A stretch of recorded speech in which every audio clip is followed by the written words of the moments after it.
Donc on va rentrer dans le vif du sujet sur la deuxième partie, donc compréhension de la nature, développer une vision systémique. Donc on va voir qu'est-ce que la vision systémique. Pour commencer, la Terre, donc, elle a 4,5 milliards d'années. On a estimé la richesse spécifique, donc la richesse en nombre d'espèces sur Terre à 8,7 millions. Donc une étude de Mora et al. Donc de 2011. Et sur ces 8,7 millions, on connaît à peine 1,9 million d'espèces. Il y a en moyenne 6200 nouvelles identifications par an. Donc ces exemples nous montrent que la nature et la Terre a un énorme potentiel. Quels sont les intérêts de la nature?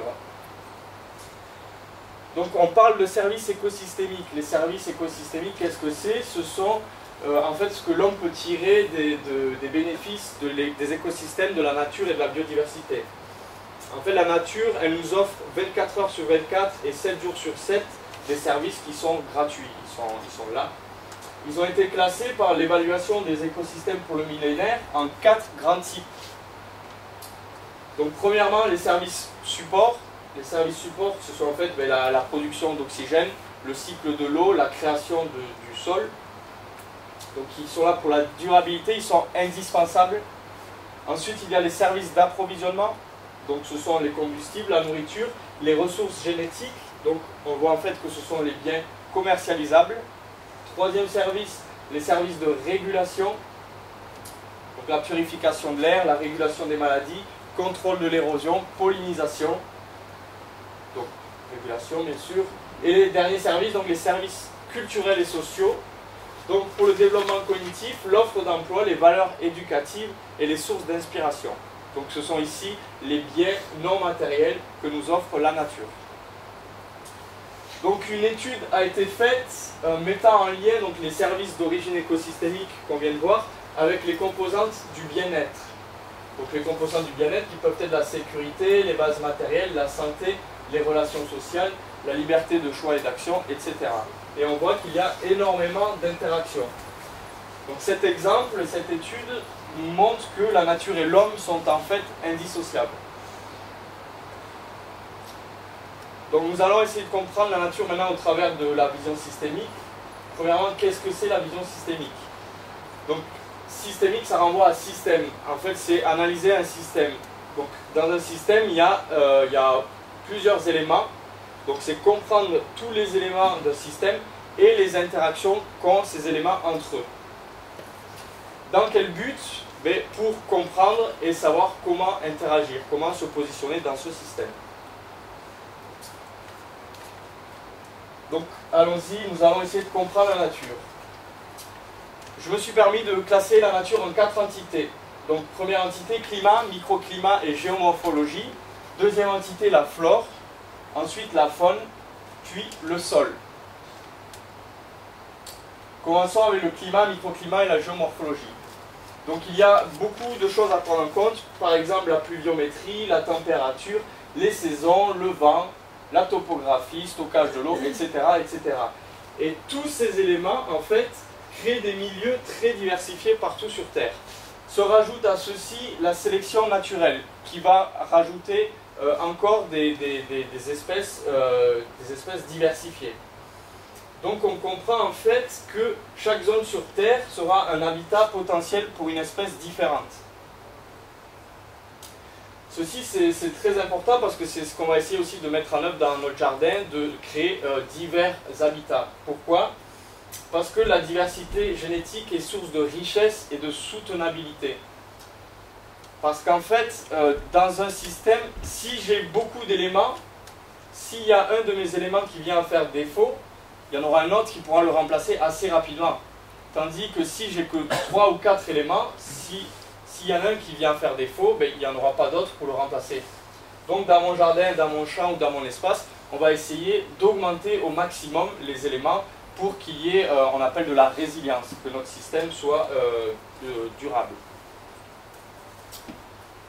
Donc deuxième exemple, au niveau de la flore, on va commencer avec l'arbre. L'arbre a énormément d'intérêt.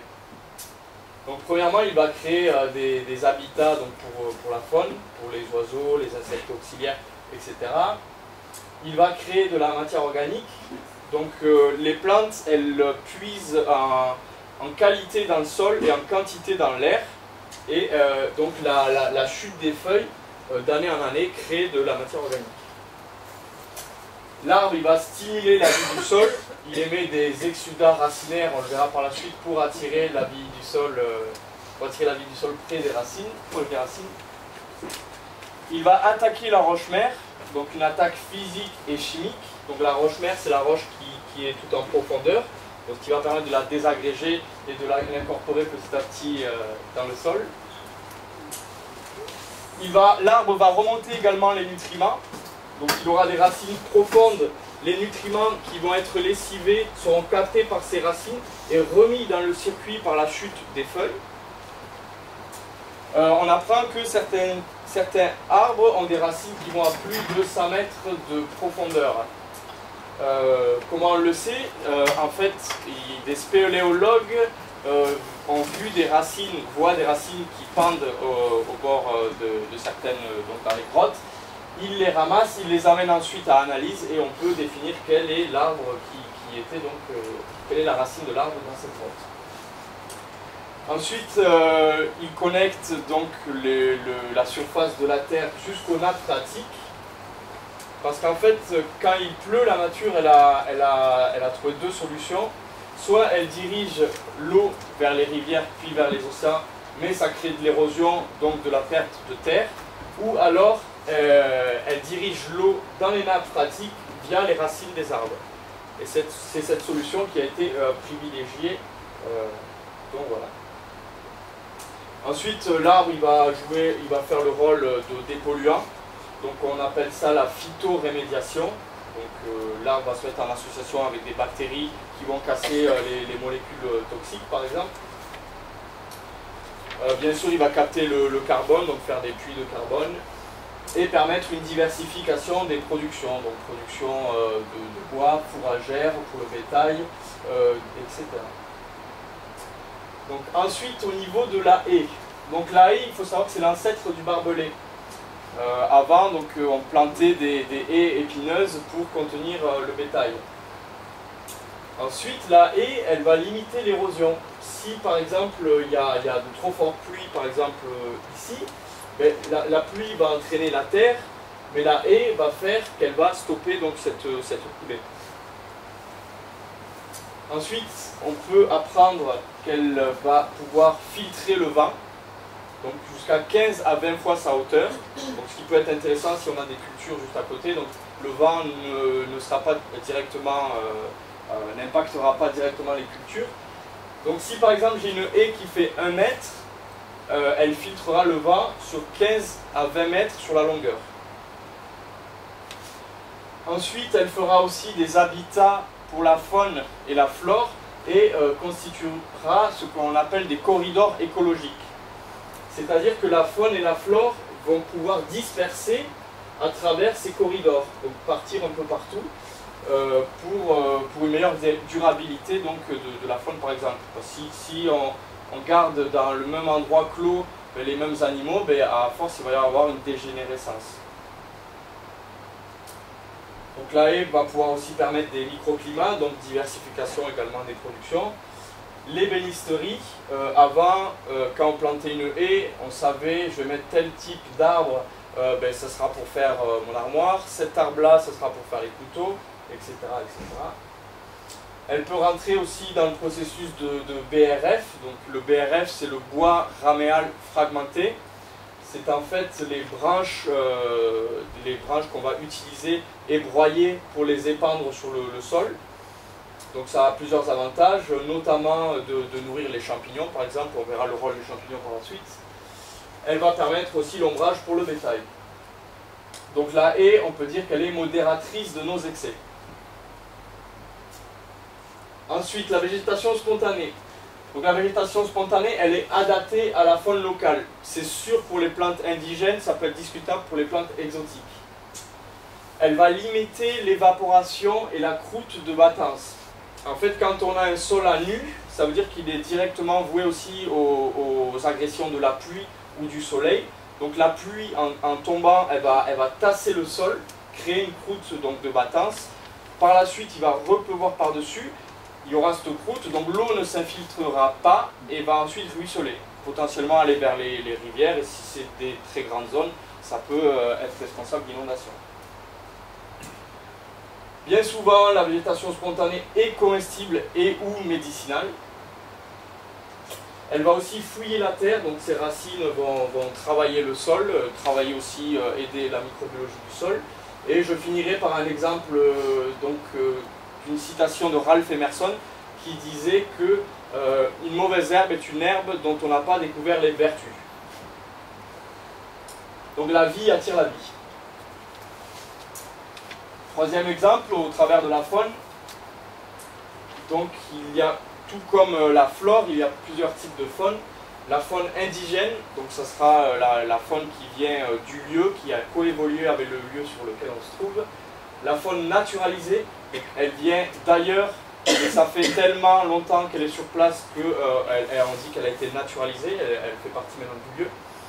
Et la faune exotique, donc qui vient d'ailleurs, comme par exemple l'écureuil brun, qui va prendre la place de l'écureuil roux en Angleterre.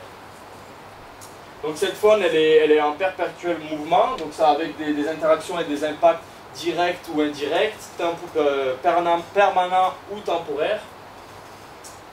Et au niveau donc, de la faune, on peut avoir les insectes, les oiseaux, les amphibiens, les reptiles, les mammifères. Donc nous allons développer ça au travers de 3 exemples. Premier exemple, les insectes. Donc il faut savoir que les insectes, c'est 3/4 des espèces animales. Donc c'est énorme, c'est le 2e chaînon de la chaîne alimentaire. Donc ce qui veut dire que les insectes ils nourrissent tout ce qu'il y a au-dessus. Les grenouilles, les oiseaux, les lézards, etc. Donc si on supprimait les insectes, on supprime un grand nombre de tout ce qui se passe au-dessus. Et vu qu'à l'heure actuelle, l'agriculture qui est privilégiée ne favorise pas les insectes, donc on perd énormément de biomasse. Donc il y a divers insectes, les pollinisateurs, les auxiliaires, donc comme la coccinelle qui va nous aider dans les jardins, les parasitoïdes, donc là avec la guêpe qui va parasiter le puceron, les décomposeurs, donc qui vont rentrer dans le processus de recyclage de la matière organique, etc. etc. Donc chacun a son rôle. La limace, donc on parle beaucoup de limaces dans les jardins. Il faut savoir que donc, toutes les limaces sont détritivores et mycophages. Donc détritivores, c'est qui mangent donc, la matière organique, les détritus, et mycophages qui mangent les champignons. Et certaines limaces sont aussi nécrophages, donc qui vont manger d'autres limaces mortes par exemple, ou des animaux morts, ou carnivores, comme la limace rouge. La limace, elle va passer 90% de son temps dans le sol. Et quand vous en avez une sur Terre, il y en a 3 ou 4 sous terre. Hervé Covès, donc dans sa vidéo La gestion holistique des limaces, donc, que vous pouvez voir sur YouTube et que je vous conseille, qui est très intéressante, nous explique que lorsqu'on a un écosystème équilibré, la régulation des limaces se fait d'elle-même. En fait, quand on a une problématique dans notre jardin ou dans notre champ, c'est qu'il n'y a pas d'équilibre. Donc il faut essayer de trouver d'où vient le déséquilibre. On peut apprendre que la limace, elle a aussi son rôle. Si un animal ou une plante est dans l'écosystème, tout le monde a un rôle. Donc on va essayer de comprendre quels peuvent être les intérêts écologiques de la limace. Ben, premièrement, elle est génératrice d'humus, elle rentre aussi dans le processus de recyclage de la matière organique. On apprend que ses excréments sont bénéfiques à la vie du sol. Son mucus, il a beaucoup de propriétés, il va agglomérer le sol, donc au niveau de sa texture, ça va être intéressant. La limace, elle rentre dans le processus de ramification des plantes, c'est-à-dire qu'elle va manger les bourgeons des plantes, terminaux, axillaires. Et donc la plante par la suite, elle va se ramifier. Et ce qui est marrant, c'est que le mucus, il est cicatrisant pour la plante. Donc la limace va rogner les plantes et aider à la cicatrisation. Et on peut faire aussi du sirop pour la toux. Donc, vu qu'elle est mycophage, elle mange les champignons, elle rentre dans le processus de dissémination des spores et des champignons, qui ont tout leur intérêt aussi. Ça, je l'ai dit. Et elle va attaquer les plantes faibles. Donc, bien sûr, il y a des moyens de lutte quand vous avez des trop fortes invasions. Donc, ceux qui sont connus, c'est les œufs, les cheveux ou les cendres qu'on va appliquer donc, en plate-bande autour de nos massifs. Les œufs, ben, ça va piquer les limaces, les cheveux aussi.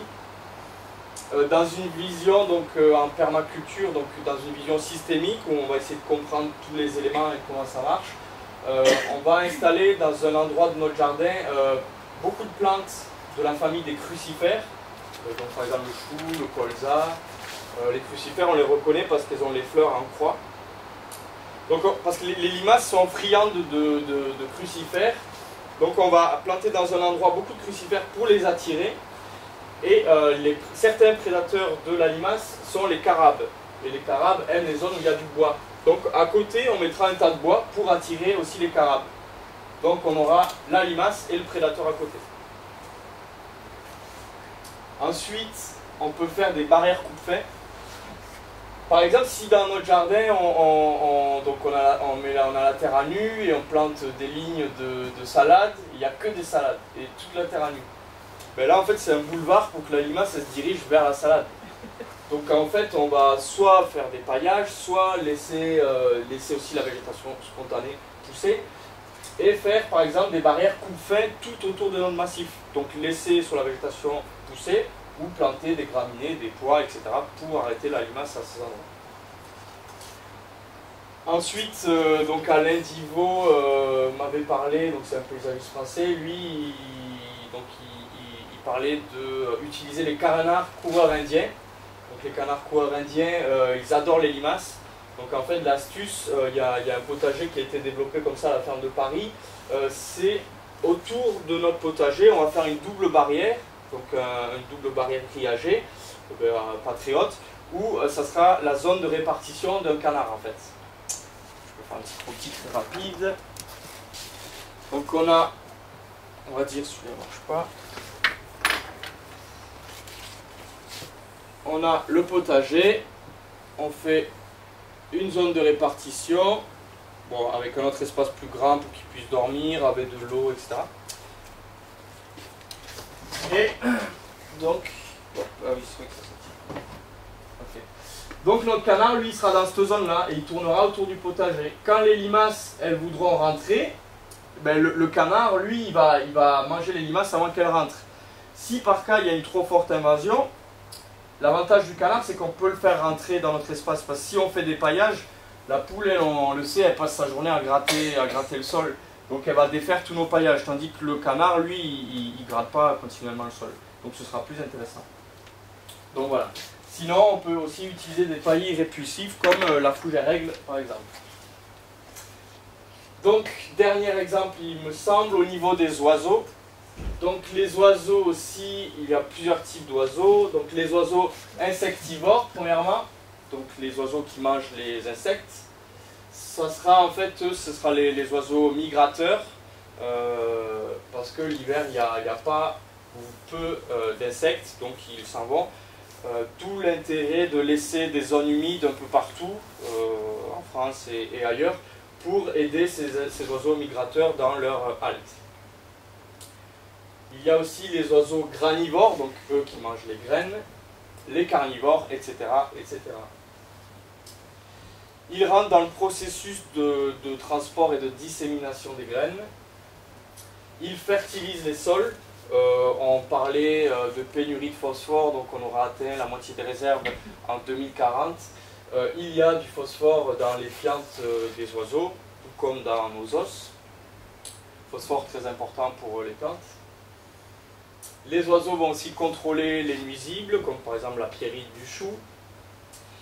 Et là, quelque chose de très peu connu, mais d'intéressant, que j'ai pu voir dans le livre La vie secrète du sol de Peter Tompkins, ou encore dans la thèse de Yannick Van Dorn, donc influence de fréquences sonores variables sur la croissance et le développement des plantes.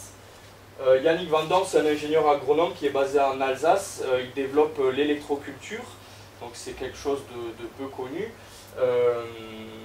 Et c'est une des techniques environnementales donc, pour la pousse des végétaux. Je vous invite à aller voir sur le site internet aussi. Donc qu'est-ce qu'on y apprend? Le champ va influencer la croissance des végétaux. Il va favoriser la croissance des végétaux. Comment ça s'explique scientifiquement? En fait, le chant des oiseaux, ça rentre dans le domaine des ondes. Donc soit on a le corpusculaire, donc les corps, ou les ondes, donc au niveau des fréquences. Les oiseaux, leur chant émet certaines ondes qui rentrent en résonance avec la chambre sous-stomatique située sous les feuilles des plantes. En fait, sous les feuilles des plantes, au niveau microscopique, il y a des sortes de cavités. Et ces cavités, elles s'ouvrent et elles se ferment avec ce qu'on appelle des stomates pour attraper l'air. Et donc le chant, il va rentrer en résonance avec ces stomates et ça va les stimuler et permettre qu'elles puissent s'ouvrir plus. Donc la plante pourra emmagasiner plus aussi d'air. Mais il y a beaucoup plus d'éléments à prendre en compte, je vous invite à regarder sa thèse.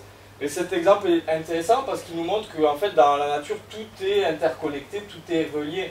Par exemple, plus on aura d'oiseaux, plus notre jardin sera stimulé, plus nous aussi, pourquoi pas, on sera stimulé. Voilà.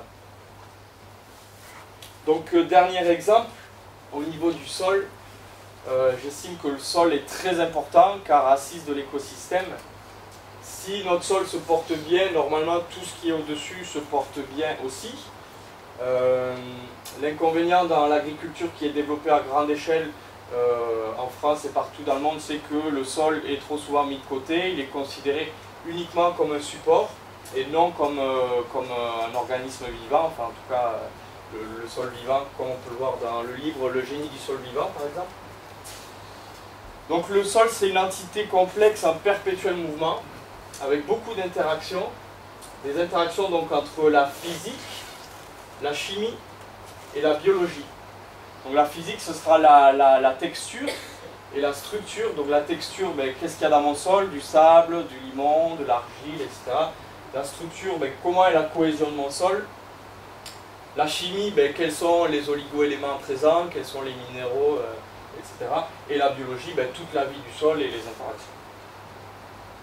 Donc on va parler très brièvement du sol. Donc on l'a vu, il y a des interactions. Donc premièrement, c'est une interaction, on va schématiser parce qu'il y a plus de choses à dire, mais des interactions donc, entre la roche-mère qui va être attaquée donc, par les racines des plantes et entre ce qui se passe au-dessus, donc de l'accumulation de matière organique. Donc matière organique par la chute des feuilles ou des branches par exemple, ou les déjections, ou les cadavres, etc. Donc tout ceci va rentrer, donc il y a des processus d'interaction qui vont créer donc une couche fertile.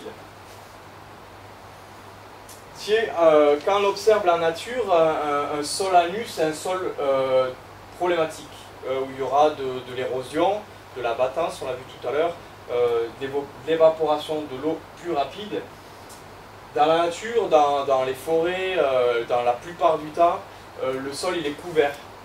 Le fait qu'il y a de la matière organique sur le sol, ça va limiter l'évaporation de l'eau, ça va favoriser, ça va nourrir la microbiologie du sol aussi. Donc ça aura plusieurs intérêts comme ça. Le fait de nourrir la microbiologie du sol, ça va permettre qu'on va avoir un sol vivant. Et un sol vivant, en fait, c'est quand on n'utilise pas d'engrais chimiques, les engrais, en fait, ça va être la vie du sol. Et quand l'organisme va mourir, ces composantes vont être ingérées par les plantes, par exemple. Parce que les plantes, elles émettent, on l'a vu tout à l'heure, des exsudats racinaires, donc pour attirer la vie du sol autour de leurs racines, de la rhizosphère, pour que lorsque, par exemple, les organismes décèdent, ils puissent capter les nutriments. Les champignons, donc les champignons et le phosphore, important. Je vous invite pareil à regarder la vidéo de Hervé Covès donc sur le cycle du phosphore, donc vous pouvez la voir sur YouTube, très intéressant. les champignons sont hyper importants dans les sols. Premièrement, donc c'est un réseau, c'est un maillage qui est partout sous la surface du sol, qui n'est pas retourné, parce que si on retourne le sol, on casse ce réseau. Les champignons, ils ont un tube digestif en commun, donc ils vont pouvoir s'interconnecter. Ils se connectent aussi avec les plantes. Ils vont se connecter donc avec les racines des plantes, étendre leur réseau, donc améliorer la captation des nutriments ou de l'eau par exemple. Et vu qu'ils sont interconnectés, ils vont s'échanger donc des nutriments. C'est tout un réseau où ils s'échangent d'entraide. Et voilà en gros. Au niveau du phosphore, donc on parlait tout à l'heure de la pénurie. Les champignons de la famille des glomules sont l'un des rares organismes à pouvoir débloquer le phosphore du sol.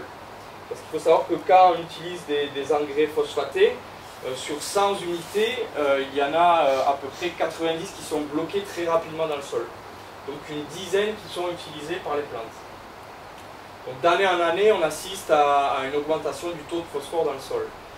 Et donc les champignons, eux, sont capables de le débloquer pour le rendre assimilable pour les plantes.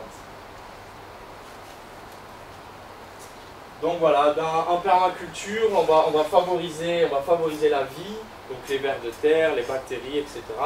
Les vers de terre vont travailler pour nous. Donc ils vont créer des galeries donc pour que l'air puisse rentrer, pour que l'eau puisse circuler également. On apprend que les turicules, donc les déjections de vers de terre, sont plus riches, quand on analyse les turicules, c'est plus riche qu'avant que la terre a été ingérée. Pourquoi? Parce que notamment les vers de terre ont des glandes dans leur corps qui sécrètent certaines substances. Ils ont aussi énormément de bactéries dans leur corps. Voilà, les bactéries, elles sont intéressantes, elles ont notamment un biofilm, donc le biofilm il permet une meilleure cohésion pour le sol. Elles vont entrer dans le processus aussi de décomposition de la matière. Par exemple, quand vous faites un compost, ça chauffe. Mais pourquoi ça chauffe? En fait, c'est la respiration des bactéries qui font que le compost chauffe. Et un compost, on doit le retourner souvent. Parce que pour oxygéner, justement, pour donner de l'oxygène à ces organismes, aux bactéries.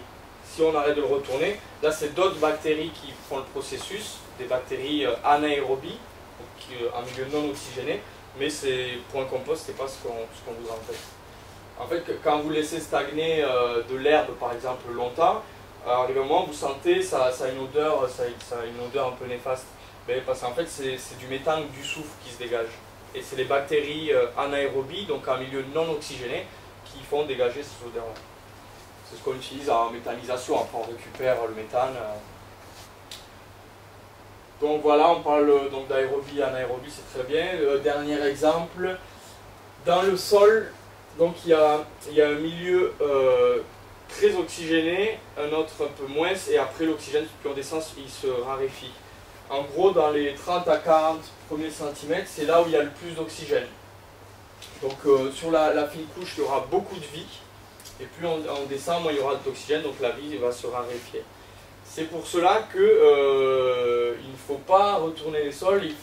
C'est pas bon de retourner le sol parce qu'on déstructure tout cet écosystème.